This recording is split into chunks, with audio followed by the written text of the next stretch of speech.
CHSL 3 बार दिया है, CPO 1 बार दिया है, CDS 1 बार दिया है। उन 35 एग्जाम्स को मैं कहूँगा सर एक भी एग्जाम क्लियर नहीं कर पाया। मैंने पहले भी एक वीडियो देखी थी, उसमें एक बंदा था वो कह रहा था कि मैंने 40 एग्जाम, गगन प्रताप सर हैं, रेमो सर हैं, इवन कोचिंग सेंटर के भूतेश सर हैं, अभिनय शर्मा सर हैं, तो उन्होंने भी सिर्फ एक बात बताई थी मेरे से, अगर CGL क्लियर करनी है तो यार आज के टाइम में नौकरी आपको मिलती नहीं है, आपको नौकरी छीननी पड़ती है। एक बार कल्पना तो ऐसी कर लो कि आप ASO बन गए और आप MEA के थ्रू लंदन पहुंचे। आपको ये नहीं सोचना है कि 23 में नहीं हुआ तो क्या हुआ। कोई 23 में चलो 7500 वैकेंसी हैं, उनका सोचो जो 36,000 वैकेंसी में जिनका नंबर नहीं आ पाए वो क्या कर रहे होंगे। Hello everyone, welcome to 360 talks. दोस्तों, जैसा कि आपको पता है कि इस चैनल पर हम back to back toppers talk कर रहे हैं, तो आज हमारे साथ हैं CGL 2022 के टॉपर विकास सर। विकास सर की बात करें तो CGL 2022 में इनकम टैक्स इंस्पेक्टर की पोस्ट पर सर का सिलेक्शन हुआ है।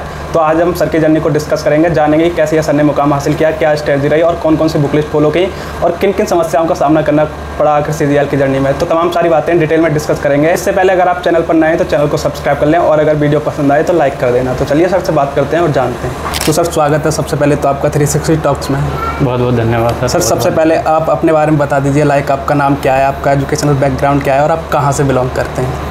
सर मेरा नाम विकास कुमार है और मैं एक छोटे से गांव हसनपुर से बिलोंग करता हूं, जो कि पलवल डिस्ट्रिक्ट में आता है। और जो मेरी एजुकेशनल बैकग्राउंड है वो ये एक गवर्नमेंट स्कूल से हुई है।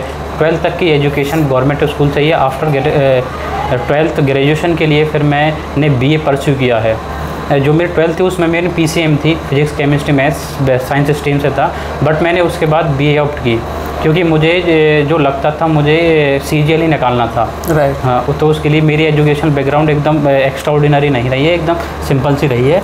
कोई ऐसा नहीं है कि मैं कोई बहुत अच्छे से कॉलेज से पढ़ा हूँ, एकदम प्राइवेट स्कूल से, एकदम नॉर्मली गवर्नमेंट स्कूल से मेरी स्टडी है। राइट सर, जैसा कि आपने बताया आपने सिंपल ग्रेजुएशन किया है। जी सर। तो CGL का ख्याल कहाँ से आया, कहाँ से मिला CGL का इंस्पिरेशन? कोई फैमिली में सेलेक्टेड या फिर कहाँ से इंस्पिरेशन मिला CGL का? सर जो CGL का जो इंस्पिरेशन है वो सर मैंने अपने आप से ही लिया था। ये जब मैंने टॉपर्स देखे थे और जैसे जो ये थी ना बात, तो ये थी मुझे UPSC के लिए जाना था। उसी के लिए मैंने PCM को ड्रॉप करके फिर मैंने ग्रेजुएशन जो की थी वो BA ली थी, जो सिंपल, क्योंकि उसमें वो होती है ना, उसमें हिस्ट्री पॉलिटिकल साइंस होती है, वो उसमें मैच हो जाता है। तो उस वजह से मैंने वो लिया था। बट फिर मैंने इस तरफ तो इंक्लिनेशन हो गया था मेरा कि मैं पहले CGL को अटेम्प्ट करूं, आफ्टर दैट फिर मैं UPSC के लिए गो ऑन करूँगा। सर जैसे काफ़ी बार सारे बच्चे मतलब CGL के साथ साथ और बहुत सारे एग्ज़ाम देते हैं, जैसे SSC CHSL हुआ, MTS हुआ और भी बहुत सारे रेलवे वगैरह का एग्ज़ाम देते हैं। आपने कौन कौन से एग्ज़ाम दिए हैं और क्या ऐसा करना सही है कि मतलब जो बहुत सारे एग्ज़ाम की तैयारी करते हैं क्या साथ तैयारी की जा सकती है? आपने कौन कौन से एग्ज़ाम दिए हैं? और सर मेरी जो इनफैक्ट जो SSC की जो जर्नी है, वो जो मेरी SSC की जर्नी स्टार्ट हुई है वो क्योंकि मेरी ग्रेजुएशन जो कंप्लीट हुई नवंबर 2020 में कंप्लीट हो गई थी। फिर मैंने जनवरी 2021 से फिर मैंने SSC की जर्नी स्टार्ट कर दी थी एक डेडिकेशन के साथ। मैंने सर MTS 4 बार दिए हैं मैंने, CHSL 3 बार दिया है, CPO 1 बार दिया है, CDS 1 बार दिया है। हालांकि अगर मैं ऐसे आपको गिनवाऊँ, मतलब UP के भी दिए हैं, उत्तर प्रदेश हरियाणा के भी दिए हैं, दिल्ली के दिए। मैंने सर 35 एग्ज़ाम्स दिए हैं मैंने। उन 35 एग्ज़ाम्स को मैं कहूँगा सर एक भी एग्ज़ाम क्लियर नहीं कर पाया मैं सर पहली बार में।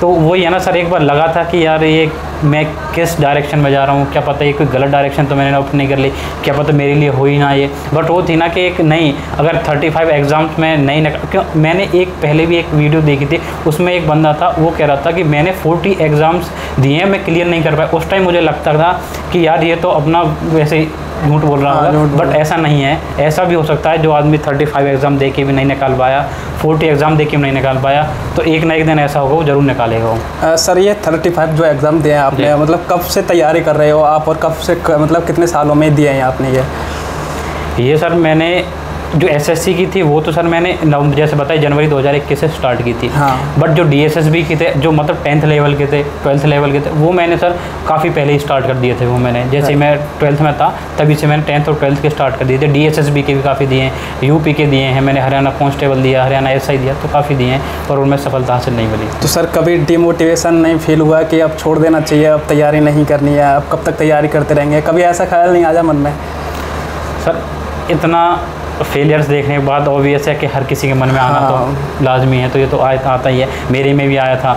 बट सर मुझे एक बात लगती थी कि ये अपने आप सबसे पहले ना, अगर आपको कोई भी एम अचीव करना है, अगर जैसे आपको सपोज करो आपके जैसे इनकम टैक्स इंस्पेक्टर ही बनना है, जो एक न्यू एस्पिरेंट है, मैं उसको पहले बताता हूँ, अगर तो सबसे पहले उसको ना ये अपने मन में ये उतार लेना चाहिए कि वो आज बन गया। अगर वो आज अपने दिमाग में ये सोच लेगा कि मैं इनकम टैक्स इंस्पेक्टर बन गया, तो वो ऐसा बन भी जाएगा। वो सर ये पहला एग्ज़ाम था CGL का जो क्वालिफाई हुआ है 135 में, या और कोई सा भी आपने क्वालिफाई किया था? नहीं सर, ये मेरा 3rd अटैम्प्ट था सर, ये CGL का 3rd अटैम्प्ट था। फर्स्ट और सेकंड में मैं फाइनल लिस्ट से आउट हुआ था मैं। अच्छा, मतलब क्रैक वो भी कर रखा? जी सर, मैंने प्री क्लियर था, मेंस क्लियर था, जो डिस्क्रिप्टिव 3rd Tier 3 होता वो भी क्लियर था, बट उन 20 और 21 वाले में फाइनल लिस्ट से आउट हुआ था। आपका मीडियम क्या रहा था इसमें, हिंदी इंग्लिश? मेरा इंग्लिश मीडियम था सर। तो सर जैसे कि बात करें आपकी प्रिपरेशन की, तो आपकी प्रिपरेशन कैसे हुई? कोचिंग का हेल्प लिया आपने या सेल्फ स्टडी की थी? मेरी सर प्रिपरेशन है एकदम टोटली सेल्फ स्टडी है। मैंने आज कोई भी कोचिंग नहीं ली, मैंने कोई भी कोचिंग इंस्टीट्यूट ज्वाइन नहीं किया कि मैं जाऊं मुखर्जी नगर और वहाँ रहूं, ऐसा कुछ मैंने नहीं किया। मैंने सिर्फ अपने घर बैठकर अपने जो यूट्यूब पे इतना मटेरियल है, अपना उससे ही पढ़ा हूँ। प्रीवियस ईयर जो भी है वो सारा फॉलो किया, कोई इंस्टीट्यूट ज्वाइन नहीं किया मैंने। सर जैसे काफ़ी बच्चे मतलब यूट्यूब से पढ़ाई करने में, जैसे यूट्यूब पर अगर वीडियो देखने लग जाएं तो उसमें ब्राउज़र फ्यूचर में तमाम तरह की वीडियोज़ आती हैं, वो भटक जाते हैं। तो क्या यूट्यूब से तैयारी हो सकती है, घर बैठे तैयारी हो सकती है, और कोचिंग लेना वगैरह ज़रूरी है? और टीचर्स का कितना महत्व रहता है? जैसे काफ़ी सारी कंट्रोवर्सी भी चलती रहती है कि टीचर्स हम बढ़िया हैं, क्या टीचर्स का महत्व रहता है या फिर सेल्फ स्टडी ज़्यादा बेस्ट रहती है? अगर आप एकदम से बिगिनर हो तो आपको ना, अगर बिगनर हो, आप पहले ही स्टार्ट कर, आप एकदम से 0 से स्टार्ट करना चाहते हो तो टीचर की बहुत ज़्यादा इंपॉर्टेंस है, क्योंकि वो टीचर ही होते हैं जो आपके गाइडेंस देते हैं कि आपको किस डायरेक्शन में जाना है। अगर ये 4 रास्ते हैं, अगर आपको यही नहीं पता कि रास्ता जाएगा कौन सा, दिख तो 4 रहे हैं हमें, लेकिन टीचर ये बताएंगे कि ये रास्ता बेस्ट है, ये इस रास्ते पर आप जाओगे तो आपको सफलता मिलेगी। टीचर की बहुत ज़रूरी है। लेकिन जो अगर आपको 1 साल के अंदर टीचर्स के थ्रू आप अपना सिलेबस कंप्लीट कराएं, and after that completion the syllabus आप सेल्फ स्टडी पे एकदम से इंक्लाइन हो जाओ, मतलब अपनी सेल्फ स्टडी को ही ज़्यादा इंपॉर्टेंस दो। मेरे हिसाब से सेल्फ स्टडी में आप 70% सेल्फ स्टडी है, 30% टीचर्स है। और जो टीचर्स ये बोलते हैं कंट्रोवर्सी, जो अभी आप पूछ रहे थे, जो कंट्रोवर्सी टीचर्स लोगों में, हर टीचर बेस्ट है। कोई एक टीचर नहीं कह सकते कि ये टीचर अच्छे नहीं है, वो टीचर हर बेस्ट है। लेकिन मेरी जो पर्सनल व्यू है, मैंने फॉलो किया है और जो मैं मानता हूँ वो ये मानता हूँ कि हमको जो टीचर है, ये आप देखो, आप सबकी व्यू अलग अलग है, लेकिन मेरी व्यू ये है कि हम सब जितने भी टीचर हैं, A to Z जो भी टीचर हैं, आप एक मैथ्स फील्ड में इनफैक्ट जैसे गगन प्रताप सर हैं, रेमो सर हैं, इवन कोचिंग सेंटर के भूतेश सर हैं, अभिनय शर्मा सर हैं और शुभम जैन सर हैं, तो जो भी आपको, और आदित्य रंजन सर हैं, मतलब ये नहीं है कि आप गगन सर के स्टूडेंट तो आप गगन सर से ही पढ़ोगे, नहीं, आप सारे टीचर से पढ़ो। आप जो भी वो वीडियो डाल रहे हैं, आप सारे टीचर से वीडियो देखो, क्या पता किस टीचर की कौन सी वीडियो आपके लिए फ़ायदेमंद हो जाए। तो सर बात करें अगर आपकी स्ट्रेटजी की, तो आपकी स्ट्रेटजी क्या रही ऑल सब्जेक्ट के लिए? आप कैसे पढ़ते थे और कौन कौन से आपने रिसोर्सेज फॉलो किए ऑल सब्जेक्ट की, जैसे GK, मैथ, रीजनिंग, इंग्लिश? सबसे पहले जो CGL का जो जान है, जो सब बच्चे डरते हैं जिससे, वो GK है, तो उसी की बात करते हैं। सबसे पहले GK एक बहुत ही वास्ट सब्जेक्ट है, और GK की मैं ये भी नहीं कहूँगा कि आप अपना जो आप 9 से 10 घंटे जो आप डिवोट कर रहे हो CGL जर्नी में, कि आप उसका एक मेजर पोर्शन CGL के लिए दो, ये नहीं है। बट आप CGL को इग्नोर भी नहीं कर सकते, क्योंकि अब तो मेंस में भी आने लगी है GK का क्या, GK आप ना सबसे पहले प्रीवियस ईयर कंप्लीट करो। मैं सिर्फ एक लाइन में पूरी वीडियो का एक सार बताता हूँ। CGL मतलब प्रीवियस ईयर। अगर आपने 2018 से ऑनवर्ड्स जब आप एग्ज़ाम दे रहे हो, उससे लास्ट ईयर तक का, 2018 से इनफैक्ट जब से TCS ने स्टार्ट किया है, तब तक कि आप सारे सब्जेक्ट्स की प्रीवियस ईयर निकालोगे। इवन CGL करो, MTS, CHSL, CPO, steno, phase, जो फेज़ के पेपर होते हैं उनको करो। मैं कहता हूँ यही करो, कोई ज़रूरत नहीं है बाहर से पढ़ने की। GK में अगर आप एक्स्ट्रा पढ़ना चाहते हो, आप लूसेंट की बुक है सब्जेक्टिव, वो बहुत ही ज़्यादा बेस्ट है। मैं जब मेरे 2022 से मैं सेलेक्टेड हूँ, 22 का जो वो था प्री था, उसमें मेरे, आप बिलीव नहीं करोगे, उसमें सर मेरे 9 मार्क्स थे आउट ऑफ 50। 9 मार्क्स, इतने कम 9 मार्क्स आउट ऑफ 50 थे मेरे GK में। वो इसलिए था क्योंकि पहले 20 और 21 में मेंस में थी नहीं है, क्योंकि मेरा जो मेनली फोकस था वो इंग्लिश और मैथ्स पे था। मुझे पता था मैं मैथ्स और इंग्लिश में नंबर ला के अपना सिलेक्शन करा लूँगा, GK की जरूरत नहीं है पढ़ने की। बट फिर 22 से ऐसा हुआ था कि वो उसमें भी आने लगी थी मेंस में। फिर उसके बाद फिर मैंने बहुत मैंने पढ़ी थी फिर ये जीके। फिर मेरे उसके बाद 45 मार्क्स आए थे फिर मेरे 9 के बाद 45 पे। तो आप ना सबसे पहले मैंने प्रीवियस ईयर किया था, फिर लूसेंट पढ़ी थी। पहले लूसेंट की आप एक टॉपिक पढ़ो, फिर उसी टॉपिक के आप प्रीवियस ईयर क्वेश्चन सॉल्व करो। ठीक है, ये है इंग्लिश का। अब इंग्लिश की बात करते हैं, जैसे कि इंग्लिश में वोकैबुलरी वगैरह याद नहीं रख पाते तो उनको कैसे याद रख सकते हैं? वोकैबुलरी सर देखो, वोकैबुलरी में तो आपको याद करना ही पड़ेगा। इसका तो कोई ट्रैक नहीं है, मेरे पास भी नहीं है और किसी के पास भी नहीं है। जो ट्रैक बताते हैं वो इनफैक्ट कोई ट्रैक नहीं होती, वो ऐसी होती हैं कि वो ऐसी ट्रैक होती हैं आपको एग्जाम में काम ही नहीं आएंगे वो। आप जब तक क्लासरूम में बैठे हो, टीचर आपको पढ़ा रहे हैं, वो ट्रैक बता रहे हैं, तब तक ही काम आएगी। जब आप क्लासरूम में वहाँ पहुँचोगे ना, आप अपने सर्वर के सामने बैठोगे, जब 2-2.5 घंटे चलेंगे, आपको वो ट्रैक काम नहीं आएंगे। आपको उनको याद करना ही पड़ेगा आपको। और इंग्लिश में प्रीवियस ईयर 2018 से और अब तक जो इतने प्रीवियस ईयर हैं, सब प्रीवियस ईयर कंप्लीट करो। सारे प्रीवियस ईयर आते हैं, एंटोनिम, सिनोनिम, OWS जो भी है सब प्रीवियस ईयर है, कोई कुछ बाहर से नहीं है। अगर आप प्रैक्टिस करना चाहे तो करंट पब्लिकेशन की बुक आती है, जो मैंने फॉलो की थी वो थी MB पब्लिकेशन की प्रीवियस ईयर, मैंने वो फॉलो की थी। रीजनिंग के लिए तो कुछ खास नहीं किया था। रीजनिंग के लिए तो सिर्फ मैंने मॉक दिए थे, जो सेशनल मॉक्स होते हैं टेक्स्ट बुक पर, वो मैंने सेशनल वही मॉक दिए थे। उसके बाद मैंने कुछ नहीं किया। और मैथ्स का तो ये है, जो CGL की प्रिपरेशन कर रहा उसके तो मैथ्स तो करता ही करता। तो नहीं सर, जैसे किसी का मतलब जो मतलब मैथ अच्छा नहीं होता है तो वो भी तैयारी करना चाहता है CGL की, वो कैसे अपना मैथ को स्ट्रेंथ कर सकता है, कैसे अपने मैथ को स्ट्रॉन्ग कर सकता है? मैथ्स को अगर आप एकदम पहले बेसिक से अगर बेसिक करना चाहे तो सबसे पहले करंट पब्लिकेशन की आती है। मेरे टाइम पे तो 7500 प्लस आती थी वो, अब शायद वो 10,500 प्लस हो गई है। है ना, 10,500। तो वो प्रीवियस ईयर की आती है टोटली, आप उसको करो, बहुत बेस्ट है वो। हाँ, मैंने सबसे पहले जो मैंने की थी वो की थी जब मैं आपको बताऊँ सर, मैं जब मैं 6th क्लास में था, आप बिलीव नहीं करोगे, मैं जब सिर्फ 6th क्लास में था तब मैंने अपनी RS अग्रवाल जो अरिथमेटिक की थी वो मैंने कंप्लीट कर दी थी मैंने। मतलब RS अग्रवाल 6th क्लास में? 6th क्लास में, उसमें सिलेबस होता है शायद 10th क्लास तक RS अग्रवाल। जी सर, क्योंकि वो जो बुक होती है ना, वो इनफैक्ट मेरा बेसिक तो है ना सर, उसी से बना था। अच्छा, राइट। RS अग्रवाल से ही बना था। RS अरिथमेटिक बुक आती है, वो IBPS बैंक PO क्लर्क हैं, SSC उनके लिए होती है। वो मैंने उस टाइम की थी, मैंने 6th क्लास में कंप्लीट कर दी थी। फिर उसके बाद फिर मैंने करंट पब्लिकेशन की लगाई थी। फिर उसके बाद मैंने राकेश यादव सर की लगाई थी, बट क्लास नोट्स में लगाए थे राकेश यादव सर के। और फिर उसके बाद फिर मैंने एक, आपको बताता हूँ, एक यूट्यूब पे एक चैनल है कंपटीशन प्रिपरेशन के नाम से। हाँ, जब वो भी CGL टॉपर्स हैं शायद। हाँ, वो भी ASO हैं CSS में, रोहित त्रिपाठी नाम से है ना। तो मतलब एक बार मुझे मिले थे वो, जब मेरा 2020 का मेरा डिस्क्रिप्टिव था, मुखर्जी नगर में मिले थे मुझे। तो ऐसी हमारी बात हुई थी उनसे, तो उन्होंने भी सिर्फ एक बात बताई थी मुझसे, अगर CGL क्लियर करनी है तो यार प्रीवियस ईयर मत छोड़ना। अगर प्रीवियस ईयर का अभी SSC समझ नहीं पा रही है कि बच्चे को जो सिलेक्शन कर ले रहे हैं ना बच्चे, उनको उसकी नस पता पड़ गई, एक प्रीवियस ईयर है। मैंने उनकी ये बात ध्यान कर ली और मैं तभी से 3 साल से मैं प्रीवियस ईयर को रट रहा हूँ मैं। राइट जी। और सर जैसे आपने बताया लूसेंट वगैरह आपने GK के लिए पढ़ी, तो काफ़ी बच्चे लूसेंट से याद नहीं कर पाते मतलब, और जैसे याद करते हैं तो भूल जाते हैं। आप याद कैसे रखते थे, और जो लूसेंट से नहीं पढ़ पाते वो कैसे पढ़ सकते हैं GK को? लूसेंट की सब याद करने की सबसे बड़ी स्ट्रेटजी ये बताता हूँ मैं कि आप जैसे कोई भी, जैसे फिजिक्स साइंस टॉपिक है, फिजिक्स है आपका, तो फिजिक्स का जो टॉपिक है उसमें आप जैसे पढ़ोगे ग्रेविटेशन, आप लूसेंट में से पढ़ो, पहले उसकी थ्योरी पढ़ो। ग्रेविटेशन, वर्क एंड एनर्जी की है, बायोनेट फोर्स है ना, और जो भी है, मतलब इन 3-4 टॉपिक को आप पहले थ्योरी में पढ़ो, फिर उसके साथ में थ्योरी को पढ़ के मत रहने दो, फिर उसके साथ प्रीवियस ईयर भी लगाओ आप। अगर आपने थ्योरी के साथ प्रीवियस ईयर लगा लिए तो आपको याद हो जाएगा वो। जी, कोई भी है, आप हिस्ट्री में करो, आप ज्योग्राफी, मतलब ये नहीं है कि मुझे आज ही कंप्लीट करनी है, आप मतलब ये टारगेट रखो कि आज मुझे जो हिस्ट्री में से 5 टॉपिक कंप्लीट करने हैं। उन 5 टॉपिक जो भी हैं, मगध साम्राज्य है या बहमनी राज्य है, तो उसके फिर प्रीवियस ईयर लगाओ, आपको याद हो जाएंगे।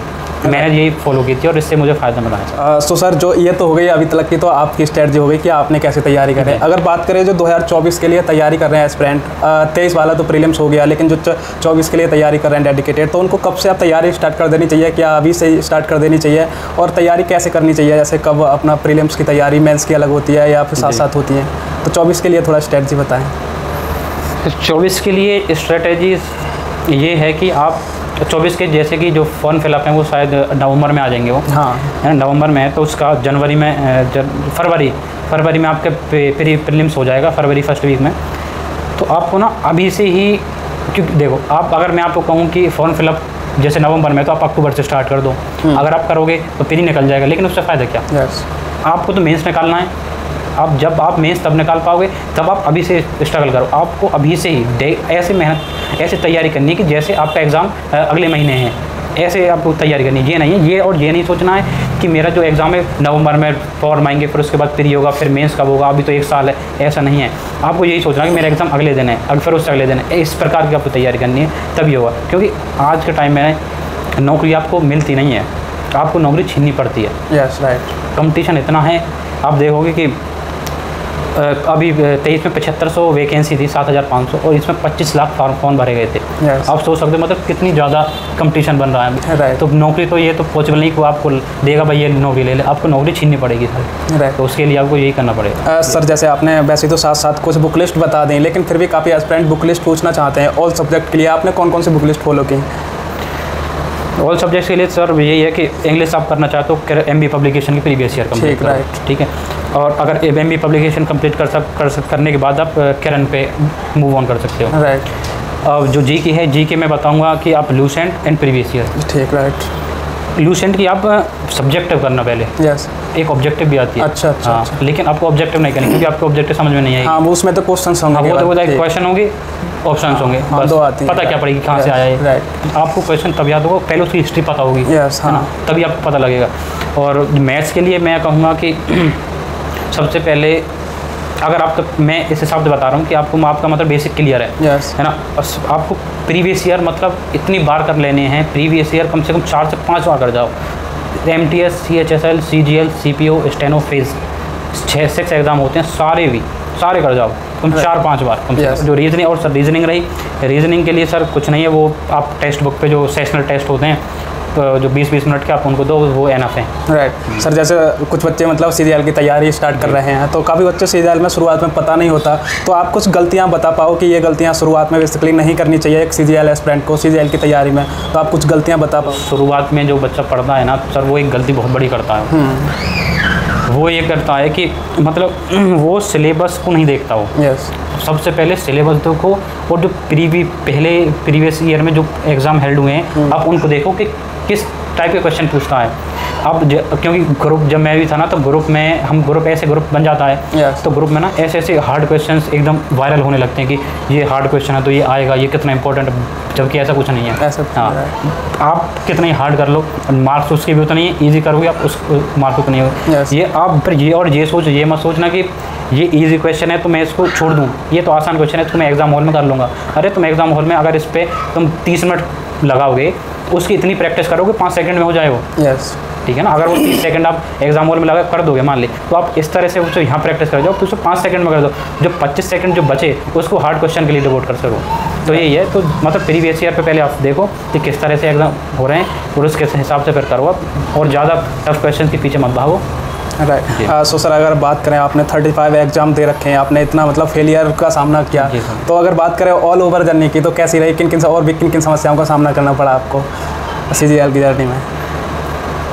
CGL की जर्नी में सर, एक एस्पिरेंट के लिए सर सबसे बड़ी जो प्रॉब्लम है सर, वो यही है कि लिस्ट आती है और उसमें अपना नाम नहीं होता। Yes, right. सबसे बड़ा सर, एक स्टूडेंट होता है, एक एस्पिरेंट होता है, सब उसके लिए ना जीवन में सबसे बड़ी जो दुर्घटना है सब यही है। yes, right. कि मेरे साथ के लड़कों का मतलब पूरी लिस्ट आई है, 200 पेज की लिस्ट आई है, 20 MB की वो आई है, एक PDF आई है, उसमें मेरा नाम तक नहीं है। तो सबसे बड़ी तो यही है, है ना।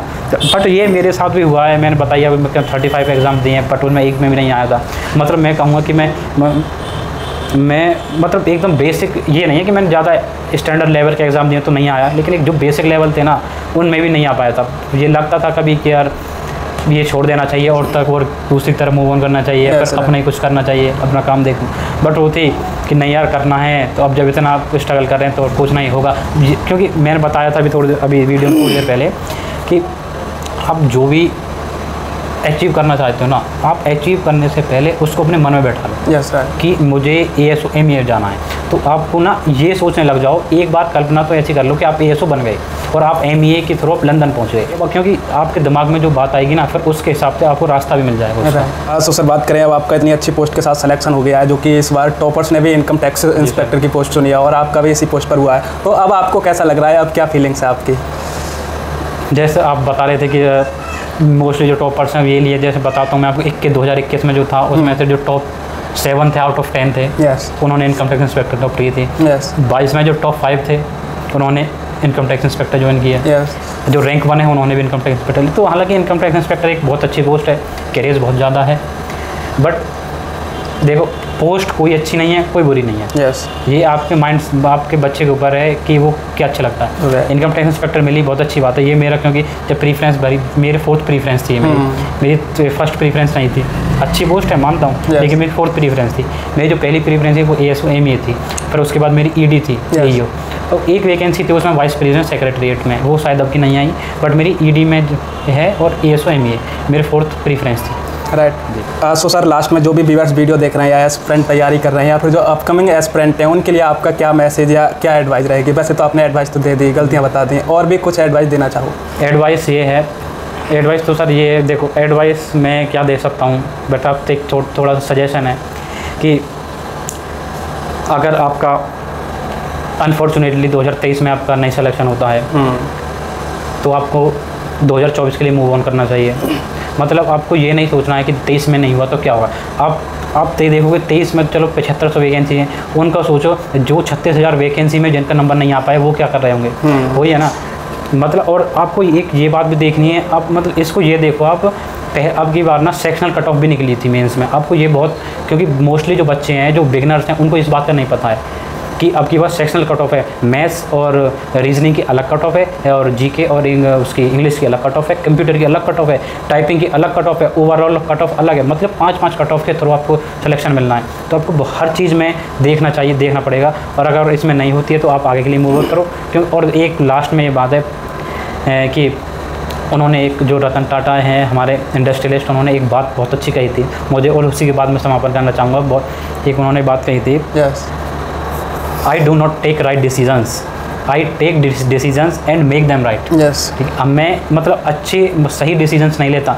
उन्होंने कभी अपने जीवन काल में ऐसे डिसीजन नहीं लिए जो कि सही हो। वो डिसीजन लेते थे और फिर उनको सही करते थे वो। तो ये बात एक बहुत इंपॉर्टेंट है, आप कुछ समझना, तो यही बात है। So sir thank you so much, आपसे बात करके बहुत अच्छा लगा, और आपने जो अपना कीमती समय दिया इसके लिए बहुत बहुत धन्यवाद। Thank you sir. तो दोस्तों ये थे कुछ क्वेश्चन या फिर कुछ बातें जो मैंने सर से डिस्कस किए। आई होप आपको पसंद आई होंगी। अगर पसंद आई हो तो वीडियो को लाइक, और चैनल पर पहली बार आए हो तो चैनल को सब्सक्राइब। इस वीडियो में बस इतना ही, मिलते हैं किसी नेक्स्ट वीडियो में, तब तक के लिए जय हिंद, जय भारत।